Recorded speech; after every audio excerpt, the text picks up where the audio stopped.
Hello and welcome back to Perspectives, bringing you our daily dose of news and views we hope are relevant to you. Today, Indian media are in overdrive trying to control the narrative and drive a wedge between the Hindu and Sikh communities, even roping Justin Trudeau into their grand scheme. Warnings come from within the community as some high-profile activists fall into Hindutva's well-laid trap.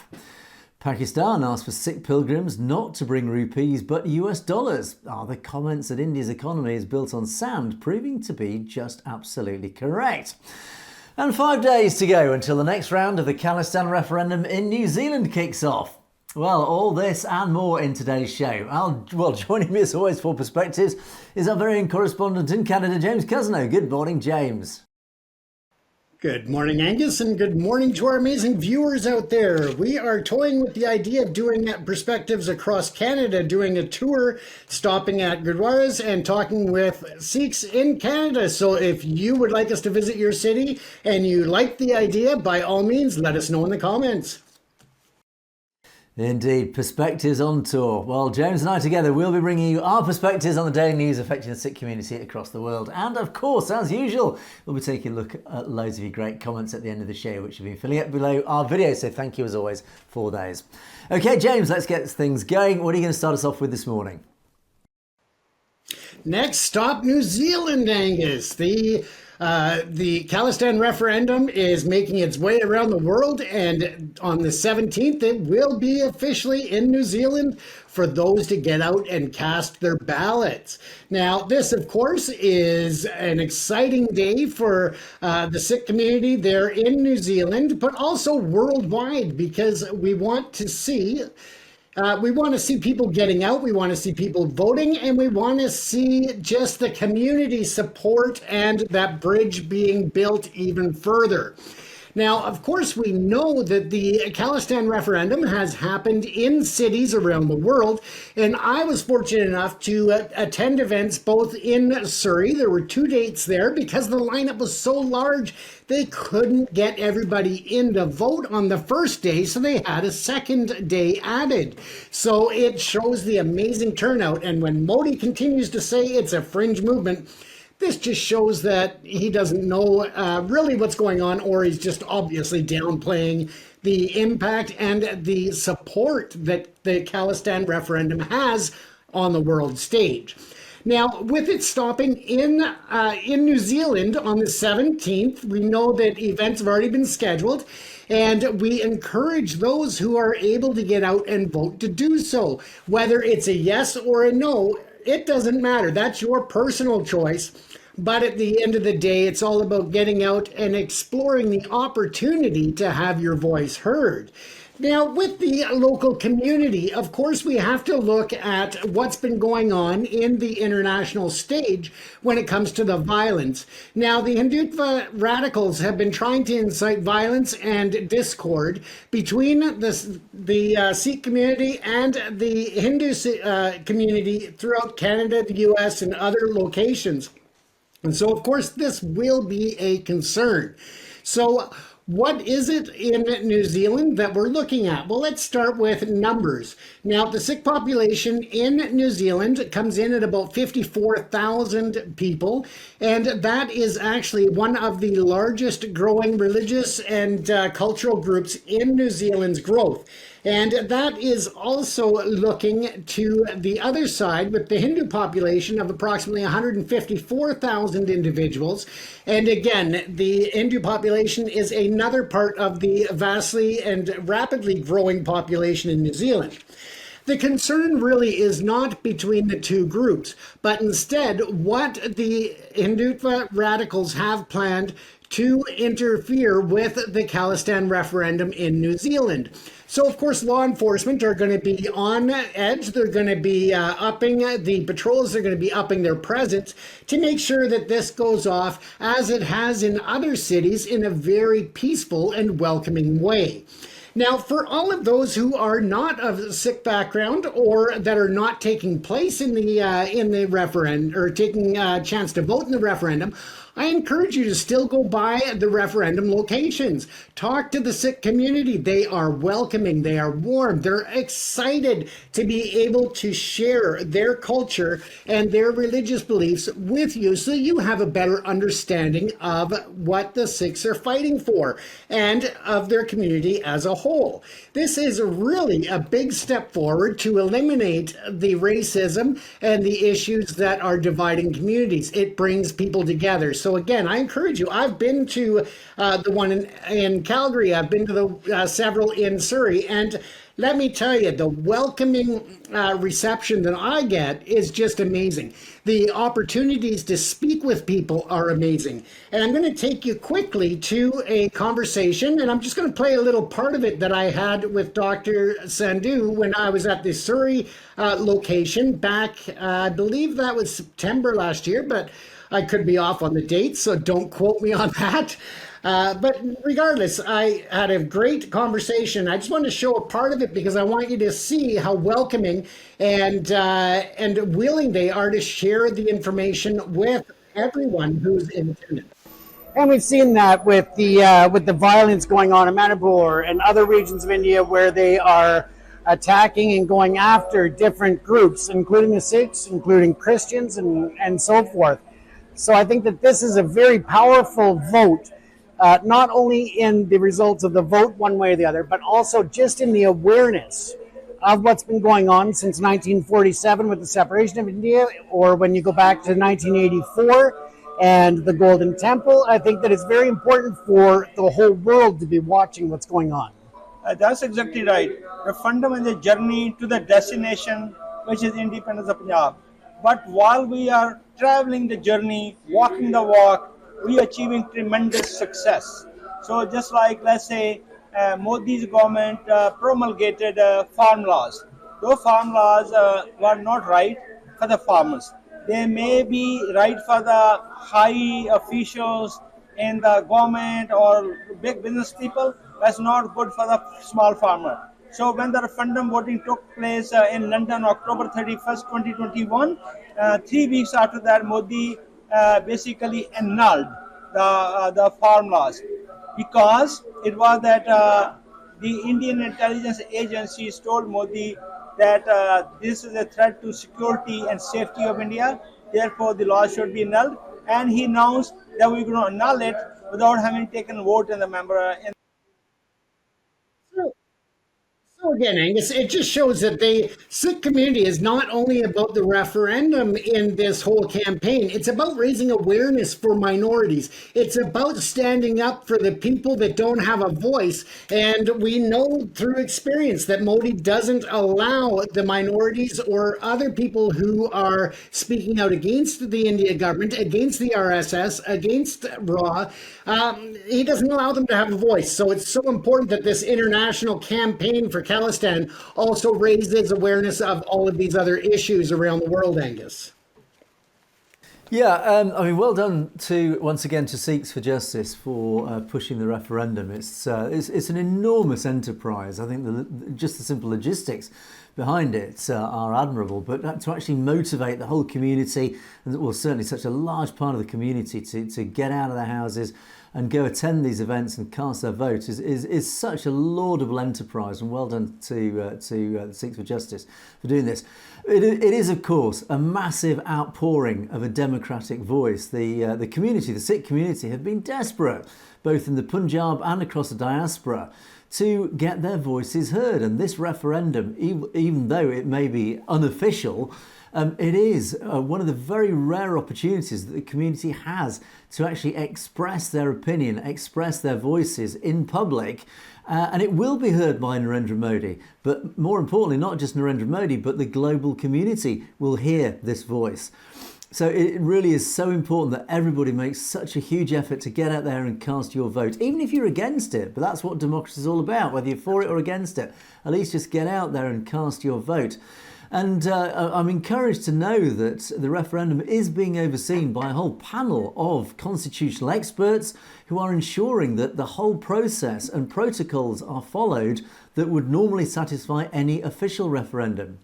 And that's giving less ammunition to Modi to sort of say, well, it was all unofficial, it wasn't run properly, blah, blah, blah. Well, actually, immediately those arguments are being undermined by the professionalism and the efforts that have been taken to ensure that this referendum, albeit unofficial, is actually being run through normal official protocols and processes. I think one of the most important messages to everybody is get out there, but it's also to be enthusiastic, to be positive, to be very visible, get those Khalistan flags waving. It always makes a great visual sight. And most of all, be peaceful and be happy with a smile on your face, because the cameras will be there. And likewise in New Zealand, because the community is proportionally a very large proportion, was it 1% of the New Zealand overall population? It's a very large community. So it's very likely that the mainstream cameras will be out there. And of course, they'll be asking all the questions. So don't be afraid to talk about it, why you're there, why you're voting, hopefully, for Khalistan, etc. Because it will hit the mainstream news. It will certainly hit local news, but likely it will hit mainstream news. Again, it's a great opportunity to set the side of the story from the Khalistani perspective, to educate people, to let people know what it's all about, James. And it's fantastic to see this referendum roll, not just across North America and Europe, but now down under to New Zealand. We do tend to neglect our cousins down in the Southern Hemisphere. So a big hello to all of you watching from Australia and hopefully New Zealand. I don't know if we've got any audience in New Zealand. Certainly nobody's told us yet that they're watching us from New Zealand. If you are, let us know in the comments. We'd love to know if you're watching us from down there. But no, James, it's great to see this happening. We will follow this story very closely. And like I said before, if anybody is watching from New Zealand, send us some coverage. If you can get to the referendum, send us some, just even a short video or even some photos from the referendum. Let us know how it goes, James. Absolutely. And I believe we did have a viewer reach out a while back just to let us know they were watching from New Zealand, but I could be wrong on that, Angus. But with the interview with Dr. Singh Sandhu there, make sure that if you're interested, you can go back into the Satledge English archives there, our previous videos from about a year ago, and you'll find that full interview as well with others. So make sure you check it out because, hey, welcome New Zealand. Democracy is a beautiful thing. Get out and vote. But as we look at community gatherings, community events, we know that the India government in Canada, to take a little swim across the water, we're going to look at this reality that the RCMP, the Peel Regional Police, the Ontario Provincial Police and others are still investigating the violence that took place over the last week and a half outside of various mandirs and gurdwaras. Now, this is of concern, of course, to the RCMP, to in Surrey, to the OPP in Ontario, and other police forces. And this is because they are looking at a lot of WhatsApp conversations that are now starting to appear online and through investigation processes. This shows that there is still an ongoing and credible threat against the Sikh community. And again, it's at the hands of the Hindutva radicals, not of the general Hindu population. As a matter of fact, it's contrary to what some want you to believe, because both the Hindu population and the Sikh population want to get together in harmony. They want to work together. They want to support the community. They want to support each other because it doesn't benefit either one to have unsafe places of worship. It has absolutely no benefit to either side to have violence in the community. And it sure as heck doesn't help either side in growing their acceptance in different societies. So it's not something that both sides want. It's not something that that Canadians want. So again, we're all on the same page to that regard. There have been several arrests so far in terms of the violence that broke out, the inciting of violence, and general mischief as the charges are laid out. And we do anticipate more charges. The Peel Regional Police have confirmed that they are, in fact, going through hours and hours and probably hundreds of hours of video coverage. And when I say that, it doesn't mean 100 hours consecutive. It means that through all of the different angles, through all of the different sources, they are still going through and anticipate that more charges will be laid. But in the meantime, there is, as I said, still a very big concern about the safety of the Gurdwaras, as well as with the Hindu mandirs, and whether or not it is looking to secure them or to identify potential threats. If you, as a community member, hear of threats and suspect anything going on, see things that are untoward or suspicious, by all means, don't be afraid to reach out to law enforcement. They would much rather be there to investigate and find out that the concerns were not valid or not warranted, as opposed to not knowing about it, not responding, and having something tragic happen. So again, the police are encouraging you to get out and say something, to speak up. And here is a video from last week in Brampton where the Hindu crowds are arguing and yelling at the police officers. And again, we got to remember that this is a lot of placed Hindutva radicals, and whether or not they are directly placed by government agents or the government of India, of course, we don't know for sure, but they are definitely acting out on behest of the goals and the policies of the Modi government.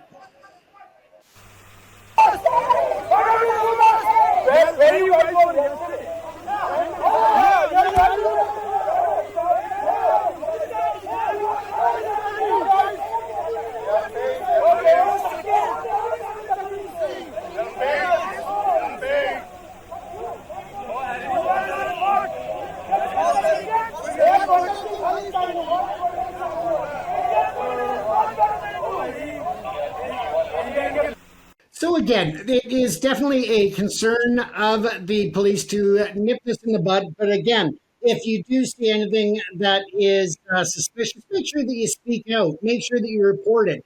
And again, it's all about unity in the communities. Now, we need to also focus on the history of Narendra Modi and his policies, as well as his personal objectives. And that is to divide communities. That is to incite violence. That is to incite hate. And that is not what either of those religious groups are about. And unfortunately, people are looking at it and seeing it in the wrong light when it comes to what the India narrative is being pushed, not only from Narendra Modi and his government, but also from, of course, all of the India propaganda channels and state-controlled media that is there in India, but also with a very, very large international presence that's going on. So again, if you see anything, speak out. Now, let's take a look here at some of the other comments that have been made that have been tracked back to the WhatsApp. And right here, it clearly states, bro, let's do this. Let's make petrol bombs and we'll see. We'll stand at a place and throw the bombs at them. They won't be left to do anything. Responses again, even if there's police outside the Mandir, we'll throw the bombs over their heads at them. And they really didn't even care that the police were there. They are looking to incite violence against the police as well. So it's important that you speak out and say something. This is, again, the Hindutva radicals. This is not the everyday Hindus, not the everyday Sikh crowds that are inciting the violence again. And that was, as Angus brought up earlier, it is something that's been brought up in the parliament. It's been brought up with law enforcement. It's been brought up everywhere. And you can see that several people have been arrested, as I stated. One of those was Ron Bandry. And he is a member of Canada's far right who has previously called for a genocide against Muslims and Sikhs, facing charges. He will be seen on, he was seen on a video calling for individuals to storm the temples and is being charged with public incitement of hatred. And there's others that are charged with conspiracy to commit assault with weapons and much more. So once again, as you can see, the Peel Regional Police addressed this down below here. Hi everyone, Officer Ty here. Over the last week, there have been several demonstrations across our region. While some remain peaceful in nature, some, as you've seen, have turned violent. We've kept you updated on arrests following the initial demonstration on November 3rd, which took place at the Hindu Sabha Temple in the city of Brampton. On November 4th, tensions rose once again at that location, where hundreds gathered, many of which were armed with weapons. Our public order unit was deployed to maintain public safety, and order was finally restored when both crowds dispersed. Following the demonstrations, several videos began to circulate online, which captured several offenses taking place, including a video of an individual using a loudspeaker inciting violence and hate. As a result of the ongoing investigations into these offenses, Peel Police have since arrested 57-year-old Ranendra Banerjee of Toronto, and he's since been charged with public incitement of hatred. Arrest warrants have since been issued for 24-year-old Armand Gallat of Kitchener and 22-year-old Arpit of No Fixed Address for uttering threats to cause death or bodily harm, conspiracy to commit assault with a weapon, and conspiracy to commit mischief. As investigators make attempts to locate these individuals, they're being encouraged to seek legal counsel and turn themselves into police. Peel Regional Police respects the rights of all people to assemble lawfully and peacefully. However, violence and criminality is unacceptable and will not be tolerated. Any such incidents will be fully investigated by our service. We understand the impact these incidents have on members of our community and remain committed to keeping you updated as these investigations unfold.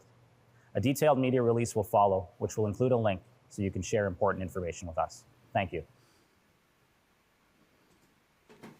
So there you go, Angus. I think that sums it up well for what the police are still investigating and moving forward on. It's very sad. I mean, just taking a few steps back from this whole situation, it's very sad actually what's going on here, because this is a government in India that is actually, its reach is so powerful that it's actually creating division, hatred, violence on the streets of a different country. I mean, it's quite shocking actually that this can happen, but it's a fact of life. It does go on. And the evidence is mounting on a daily basis that basically this is coming from India. It's coming presumably, probably from Hindutva, I guess reinforced by RAW. I'm sure the Indian intelligence agencies will be having a hand in this somewhere. But ultimately, it's stemming from Hindutva and, of course, the RSS ultimately. And what they're doing is they are sending out their agents and recruiting their agents in these key locations who are going out there and deliberately whipping up this hatred and this division. And it's an interesting parallel how when we look at the summer riots that we had here in the UK with the right wing. And certainly some elements were certainly right-wing here in the UK who were out on the streets rioting.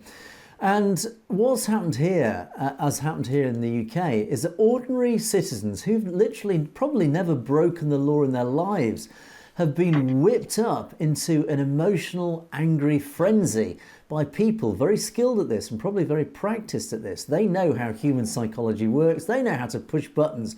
They know how to whip an ordinary citizen into a frenzy of anger and hatred, to take to the streets, to even pick up a weapon potentially and start attacking or at least shouting at other people. And this is exactly what's happened. And of course, the hidden hands that are controlling this know very well what they're doing. They are whipping up this division. They are deliberately dividing the communities. And as I'll talk about in one of my stories, is that this is a very deliberate tactic, because it's Modi, the BJP, and of course ultimately Hindutva, who know what they're doing. The long-term strategy here is to turn the communities against each other, because then it is easier to control. By dividing, you can control. It's an age-old tactic brought from the British Empire. Actually, they've learnt from the British Empire. Divide and conquer. It's a divide and control tactic. Anybody who may potentially pose a threat to you, well, it's easy. Just divide up their community, and then they're much easier. Let them turn against each other, and then they're a lot easier to control. And then you can control the narrative, you can control the direction and overall strategy. And that's what's happening here. So ordinary Hindus are being whipped up in an angry frenzy to turn on their fellow Indian diaspora colleagues in the Sikh community. And likewise, they're trying to provoke the Sikh community to do exactly the same. And likewise, the Sikh community are being provoked and being pushed. Their buttons are being pressed, and it's very easy for them to fall into that temptation to turn on their fellow members of the diaspora from the Hindu population. And suddenly, you've got a riot, you've got full-scale violence going on. And of course, the poor Canadian police are stuck in the middle, just trying to keep a lid on all this. I did notice, and I haven't covered this in a specific story, but I did notice that Sikhs for Justice, Gurpatwant Singh Pannu, pointed, I think a couple of days ago, to a link between the Hindu mobs and the right-wing and polyamorous conservatives in Canada. And I think one gentleman by the surname of Lal, I don't know if you know him, James, I picked up this, I don't know who he is, I don't know him from Adam, to be honest, but he apparently is linked to the Canadian Conservatives. He was seen attending a lot of these gatherings, should we say, and thus linking Hindutva and these Hindutva crowds to the right wing of Canadian politics. So that was a link brought up by Gurprat Singh Paneen just a couple of days ago. But ultimately, all it's about, James, it's the Hindutva are using age-old tactics to divide and conquer. They're deliberately whipping up these communities in Canada and across the world to turn on their fellow human beings in other communities, and all it's doing is it's making it easier for them to be controlled ultimately by Indian government. That's what it all boils down to, James.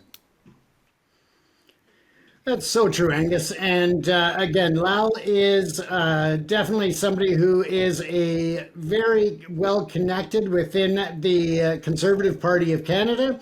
He is really involved in a lot of different questionable activities when it comes to foreign interference, when it comes to foreign influence, among other things. And there are several others in the Conservative Party.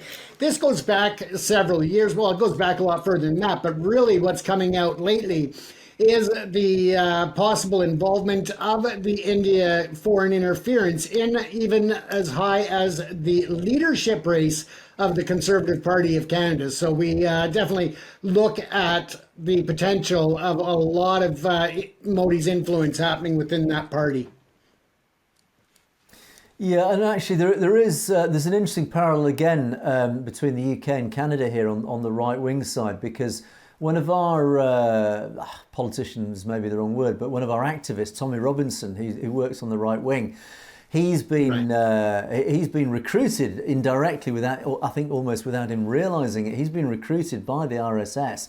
He's appearing a lot on Indian media, because essentially he is right wing here in the UK. And he's being used as a bit of a pawn by the RSS and through the Indian media to spread this anti-Khalistan message. And actually, I think Tommy Robinson, if he understood what the Khalistan movement was all about, he'd actually probably side with the Khalistan movement. But unwittingly, and unfortunately, he's not literate, should I say, in Indian politics or the politics of Khalistan. So unfortunately, he's fallen into a bit of a trap here, and he's being used by the Indian media and the RSS for their own purposes. But it's an interesting parallel, and I think this is probably happening in Canada as well, that the Canadian right wing are being used and by extension abused by the RSS without the Canadian right wing realising it, is that they are being manipulated by India to do their work for them. And I find that very sad, James.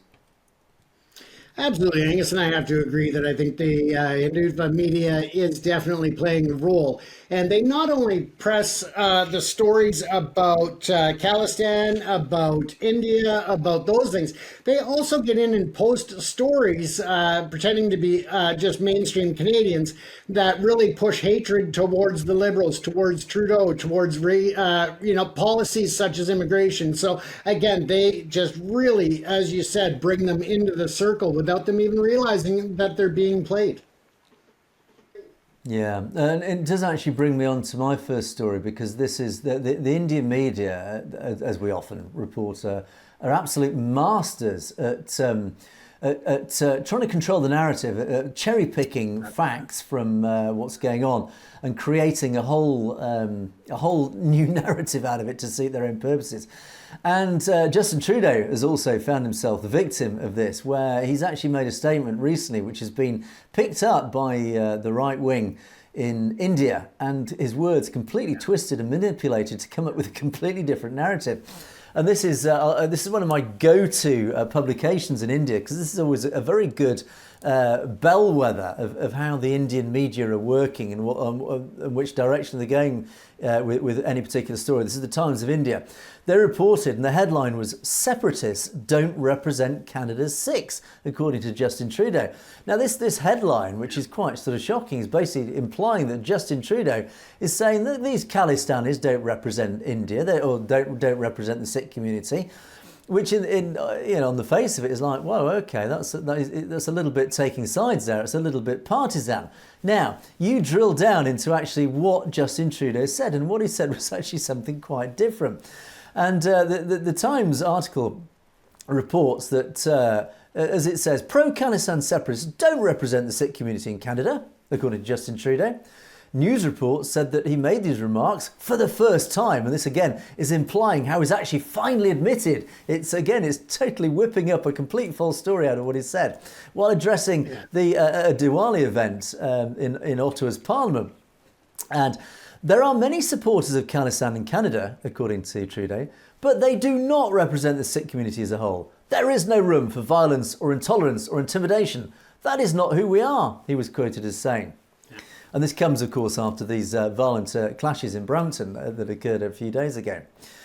He added, and here we go, and this is where the actual truth starts to filter out when you start reading between the lines. And they've just added at the end of this article, just this one sentence, which actually suddenly, reading between the lines, actually reveals the truth of what was actually said. He added that nor do Modi supporters in Canada represent Hindus there. So basically, what he's actually said is, as part of a sort of a diplomatic and a political statement, he's actually said, look, Khalistani supporters and these Modi Hindutva activists don't represent the Indian community. The people that are out there on the streets do not represent the whole of the community. Yes, of course they don't. Oh, absolutely they do not. They are out there protesting about their various elements that they're protesting about. But of course the massive Indian diaspora in Canada are on the whole generally a peaceful community as a whole that don't represent violence, don't represent activism or whatever. And it's a very normal political statement to make. But this has been twisted to say that actually he is saying Khalistanis don't represent the Sikh community. But actually, in the same breath, these Modi Hindutva activists don't represent the Hindu community as a whole. No, they absolutely don't. But again, it just shows this whole narrative, how it's been cherry-picked.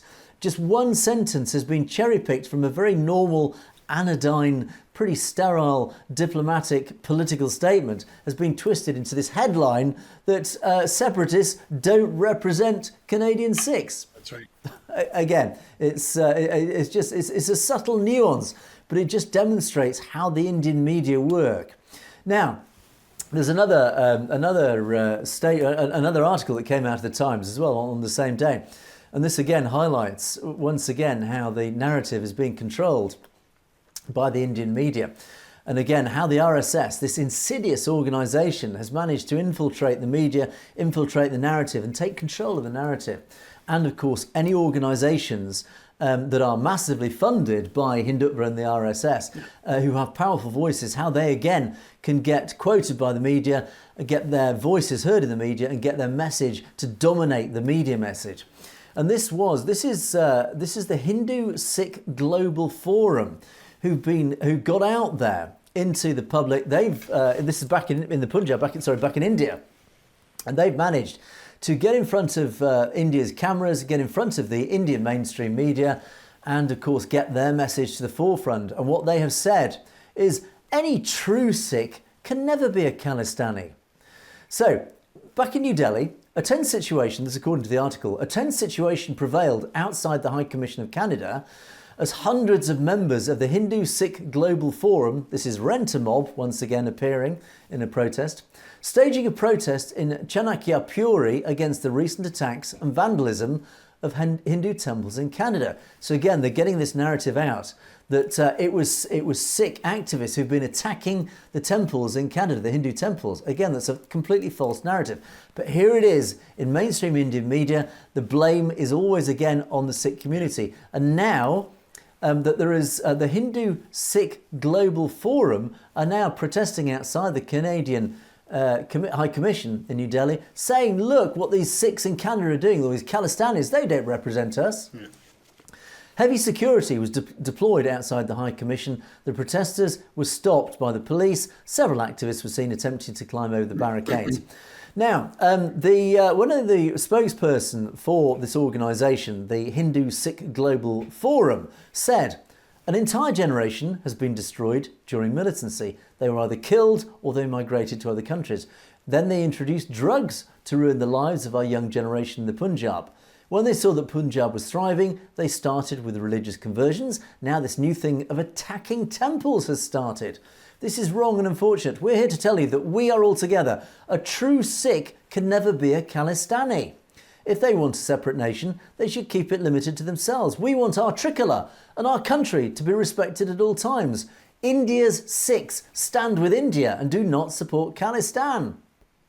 So here again, this is a nuance. This is a very, very insidious tactic by the RSS and Hindutva. What they're doing is they're recruiting Sikhs like this. The gentleman's name is Tarvinder Singh Marwar. He's the president of the Hindu Sikh Global Forum. Again, he's one of these guys who's been recruited by Hindutva and the RSS from the Sikh community, essentially to represent their agenda, to divide the Sikh community. And here he is publicly and now in mainstream Indian media saying, look, Sikhs, we Sikhs don't think that these Khalistanis belong in our community. They're not part of our community. They don't represent true Sikhs, as he says.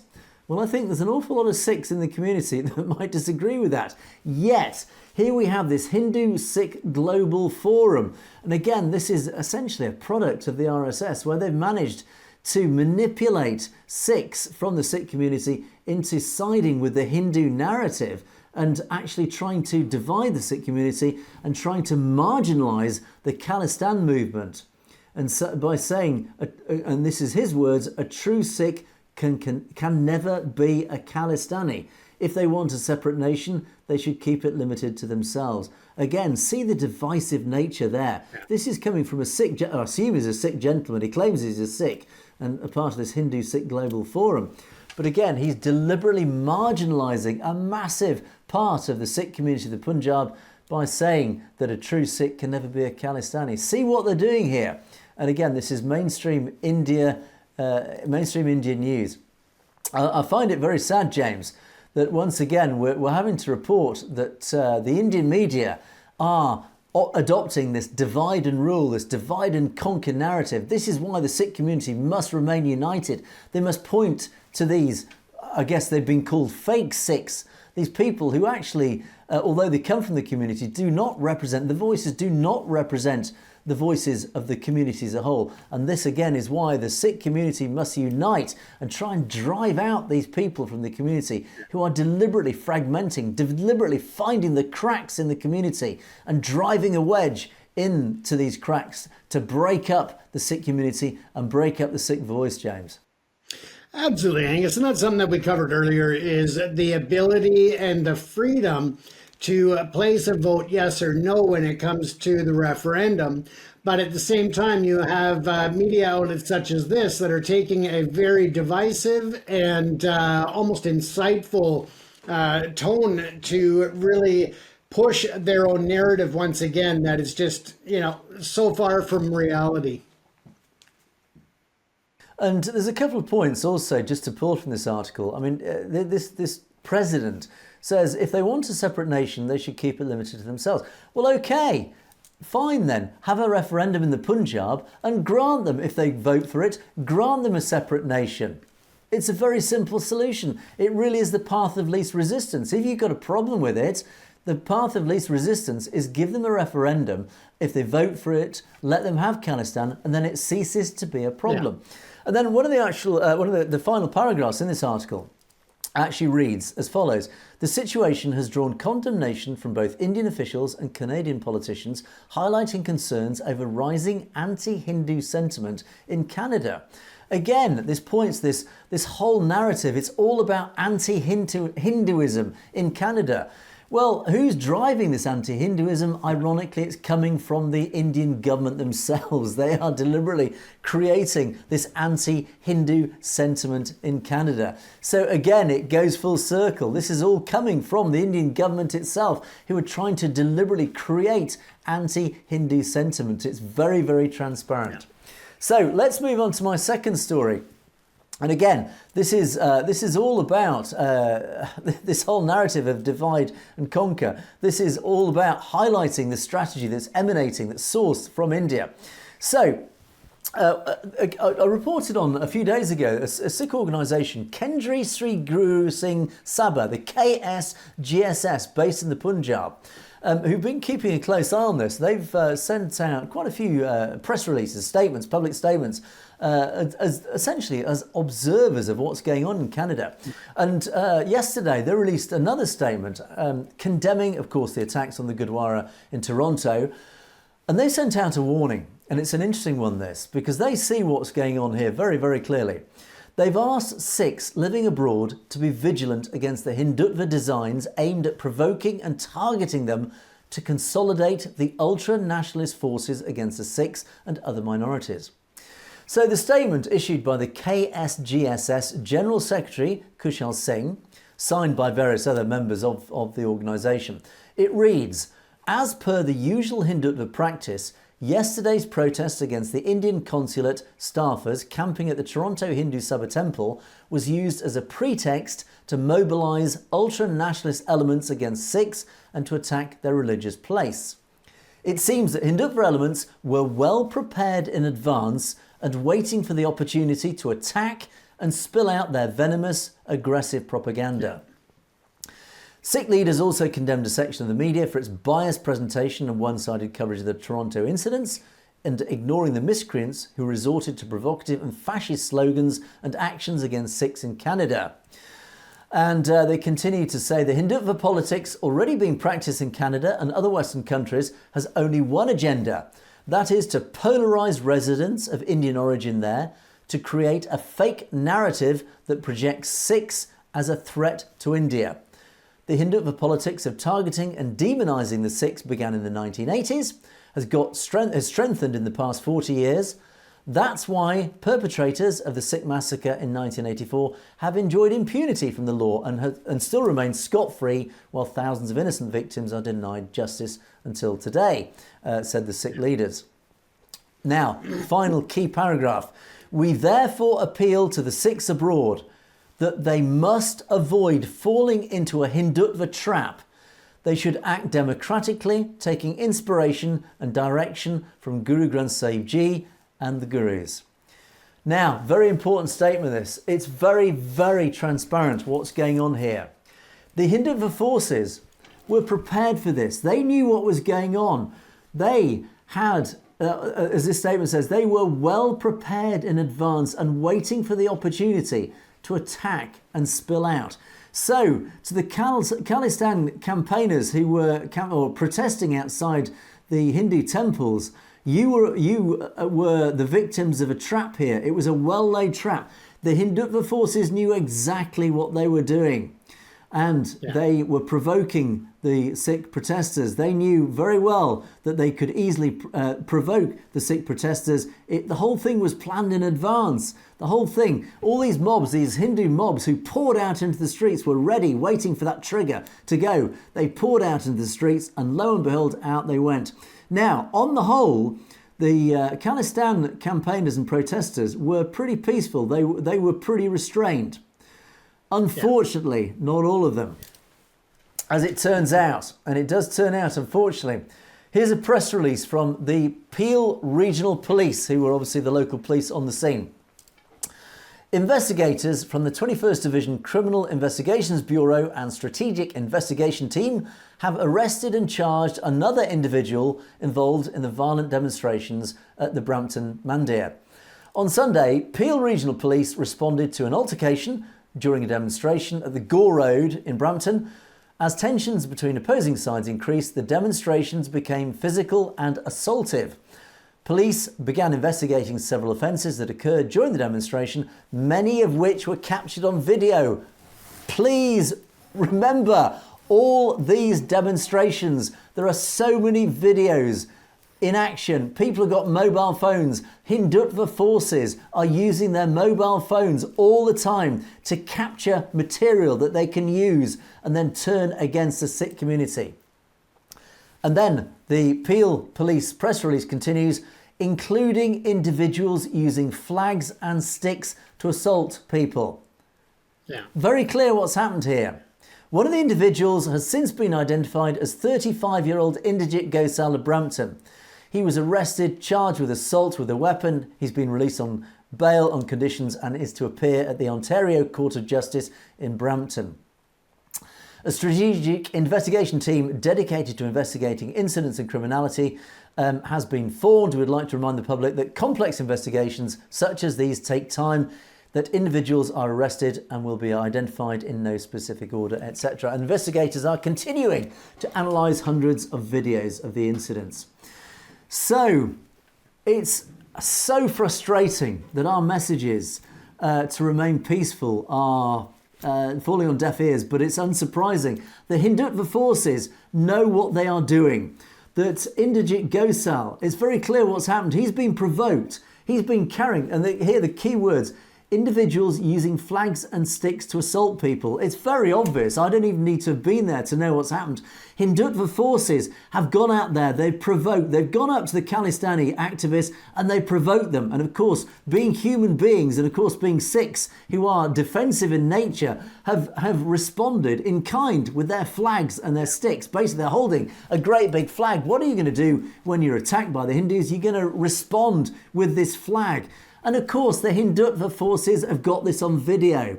They sent it to the police. Look at this wicked Khalistani. He's attacked me with his big stick that's got a flag on the end. The police have no choice but to respond and see it as an assault. It is literally, in simple criminal technical terms, if you attack a Hindutva activist with your flag, that is assault. It's such an easy trap to fall into. And this is what the organisation in the Punjab are warning about. And this message must go out to all Khalistani campaigners, whether you're in the US, the UK or in Canada. It is a criminal offence to attack anybody in any way, shape or form, with a flag, with a stick, whatever. And I'll go back again to the parallels here in the UK. There are individuals now, ordinary citizens who've never committed a crime in their lives, who were caught on camera shouting at police, waving their fists at police, who now are doing 2 years in prison for assaulting the police. And this is what Hindutva are doing. They're provoking Khalistani activists, campaigners, protesters. They're pushing their buttons. They're provoking them to saying, come on, I dare you. Try it if you think you're big enough. And of course, those Khalistani campaigners, being proud, being masculine men, they've responded in kind. They haven't been able to control themselves, and they've done that. And they've been caught on camera. They're now being arrested. That is falling into the Hindutva trap. Do not give them the material. Do not give them the evidence to do this. If you're out there campaigning, you must always remain utterly aware of what you're doing. Do not get provoked. Don't get provoked into falling into their trap, James. It's so easy to do. And all you're doing is you're falling into the hands of Hindutva.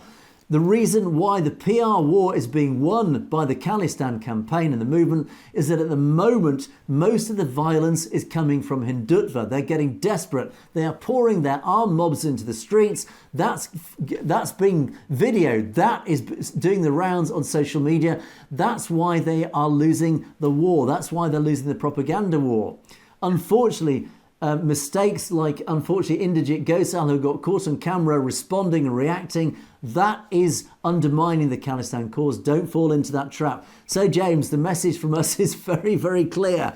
If you come up against Hindutva, please, please, please do not be provoked. Do not respond, even if you feel that your male pride is being attacked. You will win this war if you can stand firm, remain peaceful with a smile on your face, wave that Khalistan flag, because the video cameras are on you. They're watching you. They're watching for your reaction. If your reaction is to stand there proudly with the Khalistan flag and a smile on your face, you will win that battle. You will win the war, James. Absolutely, Angus. And the easiest way to explain it, I think, for general terms, is just envision that you are going through a divorce or a breakup in a relationship. You have an angry or upset spouse that you are separating from.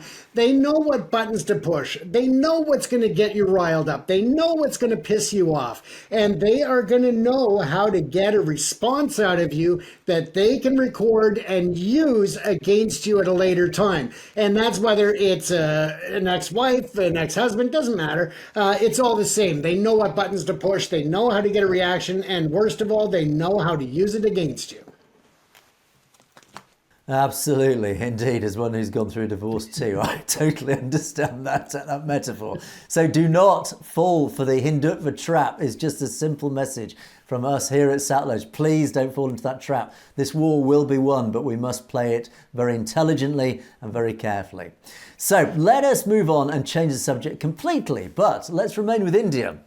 This is an interesting little article that again appeared in the Times of India, and again I used the Times of India. It's quite a useful reference point, and there's a bit of a bellwether because you can always read between the lines of a lot of their stories that point to the bigger picture. And my third story of the day is another story that they printed yesterday, or a couple of days ago, beg your pardon. Headlined, "Bring US dollars instead of Indian currency. Pakistan government urges Sikh pilgrims." And I reported a while ago how Pakistan are actually making it very easy for Sikhs to make their pilgrimage to the Gurdwara near the Punjab border. That's the final resting place of the final Guru. And when these pilgrims come from the diaspora particularly, but also coming from across the border in India, across the Kartarpur corridor, when they come to make their pilgrimage, Pakistan is saying, look, please don't bring Indian rupees, please bring US dollars.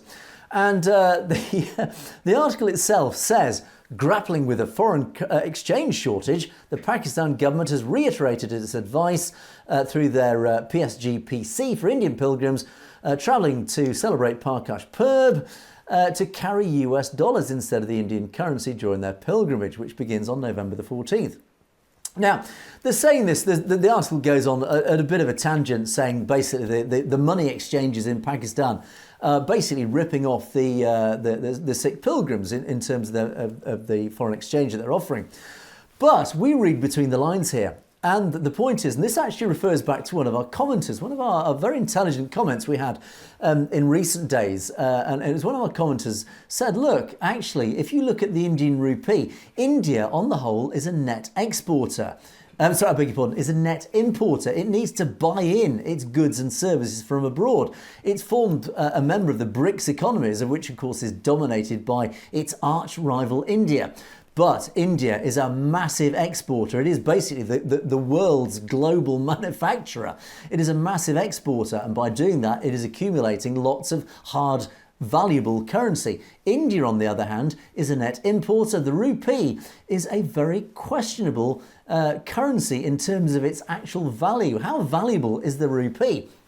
Well, here is, again, it's no smoke without fire. And the smoke here is that even Pakistan is saying, look, we don't want your rupees. Now, if India was a strong economy, it would have a strong currency and people would want the rupee. The Indian rupee would carry a lot of weight in terms of a currency. But even Pakistan, of all countries, say, we don't want your rupees, we want your US dollars. And that in itself is implying a bigger story. Now, I then thought, I wonder how the rupee has been performing over recent years. Well, as it turns out, the Indian rupee, and I looked at a chart, and take a look at this. Here's a chart, here's a picture that speaks 1,000 words. This is the Indian rupee compared to the US dollar over the last 10 years. This chart is how the rupee has performed against the US dollar since the BJP took power in 2014. And I think that speaks volume. Now also, if you follow the money markets, you can also put this in the context of the US dollar. The US dollar has actually had a bit of a rocky ride over the last 10 years. Of course, since the meltdown in 2008, it's had a very rocky ride. But of course, since 2008, US interest rates have been at record lows. Now, when interest rates are low, your currency tends to be pretty weak.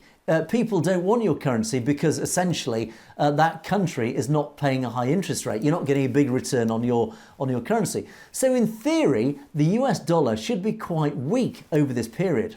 And it has been, generally speaking, slightly weak because of the low interest rates. However, compared to the rupee. Look how weak the rupee is, even compared to the US dollar. And I think that speaks volumes about what Modi's governance has done for the Indian economy. It might be a future superpower. It might be a massive market of 1.4 billion people. But look at the financial fundamentals of India and look at the financial fundamentals of the Indian currency. I think, James, that tells an awful lot about what's going on in India. Absolutely. And I mean, you just look at those numbers and the graph. I mean, it is even worse than I had thought it was, Angus. Yeah, and it's interesting because I only looked at this graph almost at the last minute because, you know, I knew I was going to talk about Pakistan wanting hard currency US dollars, which of course is a currency that most countries want to get their hands on, not least China. Yeah. And I thought, well, just out of curiosity, I mean, it's pretty obvious the rupee has been weak, and essentially the foundations of the Indian economy are, as I said in the introduction, a lot of it is built on sand. They've got this very protectionist, this very isolationist policy that Narendra Modi has brought in deliberately, and it's understandable, but it actually has been undermining, ironically, it's been undermining the Indian economy because it's turned away foreign investment, which actually could have built the foundations, some solid foundations for the Indian economy. So it was only as a last minute thought, I thought, well, let's just look at how the rupee's been performing. And looking at this chart, it is actually quite shocking. If I was an Indian economist, I'm sure I'd be raising some very, very powerful eyebrows saying, hang on a second, Mr. Modi, is this really the direction we want to be going? We'll see. But anyway, I mean, a weak rupee does mean it means it's easier for Indian exports to selling, and yet, well, yeah. We'll see. But I think this chart tells a very powerful story. Okay, James, let us move on now to our final section, which is that of our comments. And I'm just going to start off the comments with just a tail end Charlie, as we call it. This was a late entry into our critical comments from Mr. Gary, who came in with our show from the other day. This is a fake news channel. Well, Mr. Gary, thank you for your late entry into our critical comments, and thank you for your comment. This is a fake news channel. Well, sadly, it's not actually. I think you'll find that most of our news is actually, in fact, as I reported, most of our news is actually reporting the Indian media. So by extension, you are actually claiming that the Indian media is a fake news channel. So I think I would call that a bit of a home goal there, James.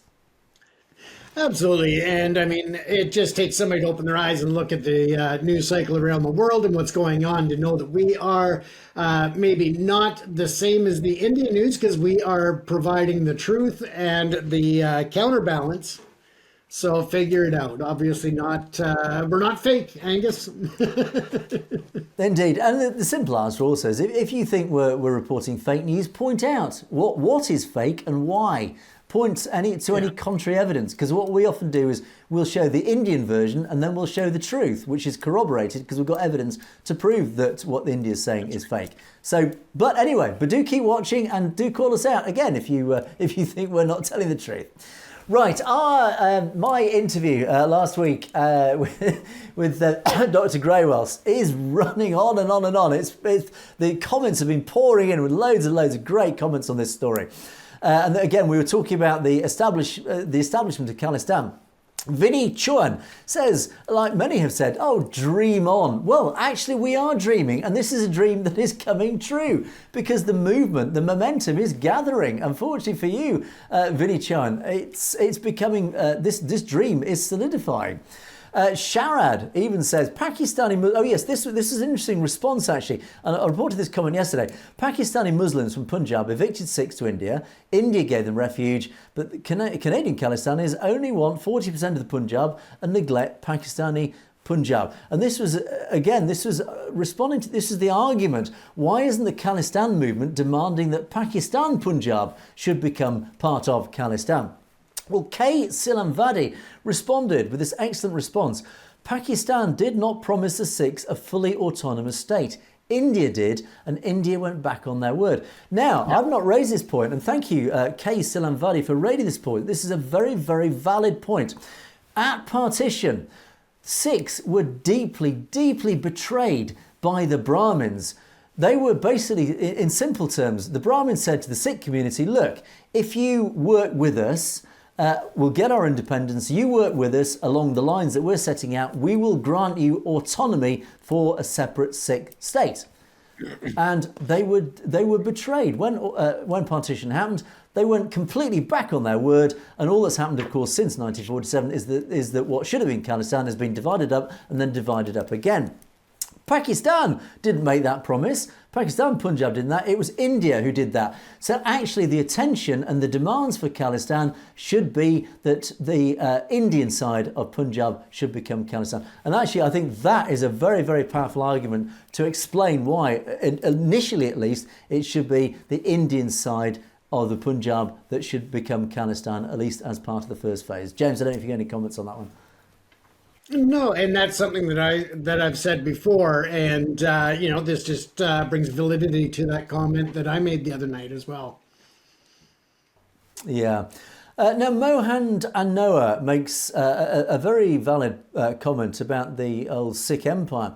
And this person says, one must remember the Sikh Empire was a powerhouse of Asia before it was taken over and destroyed by the British. The Sikh people who created it are still the same people. Absolutely. And this is the point of Khalistan. It will emulate the original Sikh Empire. In spite of its small size, it can become a powerhouse again. India knows this. This is why it's so desperate to cling on to little Punjab. This is absolutely right. India takes everything from the Punjab, including its water, and they don't put anything back into the Punjab. India is leeching Punjab. Absolutely right. And this is a completely powerful argument for Khalistan, in that India is a net taker from the Punjab. It is not a net giver. It's taking more from the Punjab than it's giving back.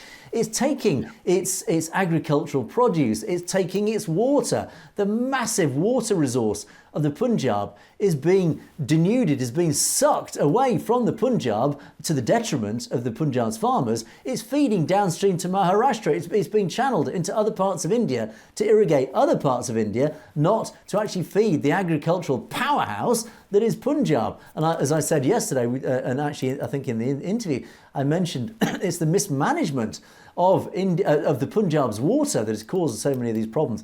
So yeah, Mohan Danoa is a very, very powerful point here. Firstly, that Khalistan will emulate and reflect the whole philosophy and management and governance of the Sikh Empire from the 19th century, when it was a massive success and it was only defeated by the British. That is what Khalistan will be. And secondly, and this is an important point because it reflects other parts of India, is that India is sucking resources out of Punjab and not giving back in kind.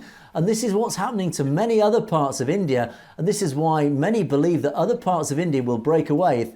If and when Khalistan happens, is that there will be other parts of India will say, look, hang on a second. Delhi, the cow belt, the central part of India, is doing the same to us. We are donating huge amounts of natural resources and particularly money. Commerce is being contributed to Delhi, but in terms of what we're getting back from Delhi, there is this desperate imbalance that we're giving Delhi a lot, but we're not getting enough in return. Why should we stay as part of this colonial India? That's a powerful argument, James. Absolutely. And, you see that in nations around the world, Canada included, what we call equalization payments, where every province puts into a fund and then it helps basically the have provinces help the have not provinces and territories. And it's about balance. And there are arguments from certain provinces about the inequality of what's taken out of the equalization fund as opposed to put into it. So again, we understand that very clearly in Canada, and that can transition over time. But because Khalistan, or Punjab as it's now known, is so rich in these resources, of course, there is that imbalance that's going on, and probably will for the foreseeable future until it becomes its own nation. Indeed. Now, Rishton Kaur says that Khalistan Punjab is a very viable entity, and it follows on the same theme, and has more amicable access to the sea via Pakistan through Karachi and later through Gwadar. and will have access to Central Asia through CPEC, and this is essentially an agreement with China. Don't underestimate Khalistan's viability. Its agricultural strength is a continuous source of strength as much as Middle East oil sources, but more permanent. Again, very powerful point, talking about how this natural resource of the agriculture is, unlike oil, it is essentially a perpetual, it's a permanent natural resource. Khalistan should have happened in 47, except for the short sidelines of Master Tara Singh. Basically, he was betrayed and seduced by Hindutva and then obviously betrayed. Now is the time to make it a reality. Its recognition will be much faster than many other new countries. So yeah, I think this is a very, very powerful point. Firstly, about the being a landlocked country, and it's saying, well, obviously there's no reason why a deal can't be reached with Pakistan to use a corridor down to Karachi to reach the Indian Ocean to allow imports and exports via the sea. And then, of course, talking about the agriculture as a massive natural resource. And then it should be recognised, it should be fast-tracked, because there is so many powerful arguments for Khalistan that there's no reason that the UN can't fast-track its establishment as a nation. Now, Vinnie Chuan comes back in again. I think we quoted Vinnie Chuan before. Dream on. Well, sadly, it's a bit more than a dream. Awesome Stevie says, this is, again, reiterates this really powerful point that we've touched on many times, James. Sikhs are the second richest GDP per capita community on earth. They also donate more than any other group through Seva. Khalistan gets the investment it will need. And again, this comes back to this point that we keep talking about, James, is that the Sikh community are so commercially astute. They are entrepreneurial almost by genetic nature. They cannot help but build and create. And this is why they've been so successful, not just in the Punjab, but particularly in across the diaspora. You know, we see successful Sikhs springing up everywhere who built completely new lives and built massive industrial creations and commercial creations through their own entrepreneurial capabilities. And this point is saying that Khalistan just almost cannot not be a success because of this. And then the final part of this is Sharad responds in a very negative fashion. India will be united, whichever government is there. It doesn't matter. I don't know what his historical background, but it's impossible to divide India. Well, unfortunately, Sharad, this is what they said about the Soviet Union. It's impossible to divide the Soviet Union. And look what happened. Oh, lo and behold, the Soviet Union, one of the most powerful superpowers ever to exist on the planet. Who would have thought that could have broken up? And yet, almost literally overnight, it fell apart catastrophically and is now made up of lots of independent, separate nations. So when you say that India will never be divided, I hate to say it, but it's quite possible because of all these comments that have been raised here. All the fundamental elements there are there, James, that actually point to the fact that India could not just easily break up, is that once it does break up, it could actually create a whole raft of very, very successful independent nations, all working together, ironically. Absolutely, Angus. And let's not forget that it's not only the Punjab that sees the issues of autonomy, of sovereignty, of freedom. You're also looking at Manipur, you're looking at the J&K. I mean, there are different areas. So it's not only Punjab that's looking at this down the road.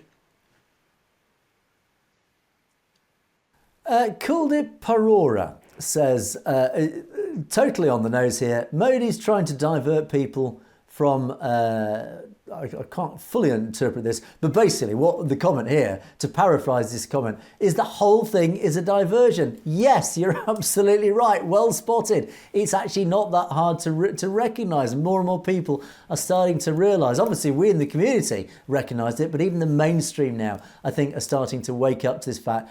All this nonsense, all this noise, it's just diversionary tactics, isn't it, James? Absolutely. And, it's just, what they call the Monty in Vegas, right? You're just moving things around and trying to divert the attention elsewhere. And we've covered that, yeah?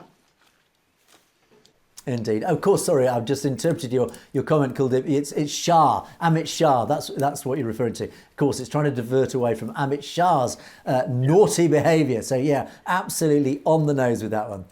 Now, Clown Fighter says the UK government colluded with India to attack the Golden Temple in 84. They're with India, they need to be exposed. Well, this is what the Sikh Federation are working so hard to reveal.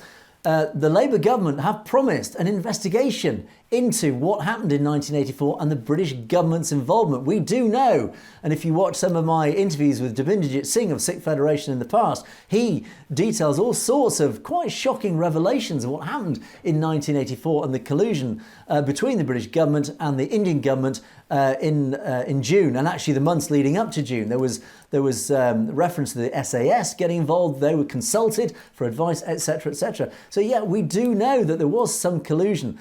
All we're waiting for now is the British Labour government to stick to their word and actually do this investigation that they promised. I'm waiting with bated breath, but yes, Clown Fighter, the work is there. The work is being undertaken. The pressure is on to get the Labour government to do this investigation to reveal what these uncomfortable facts, what might be revealed. We'll wait and see.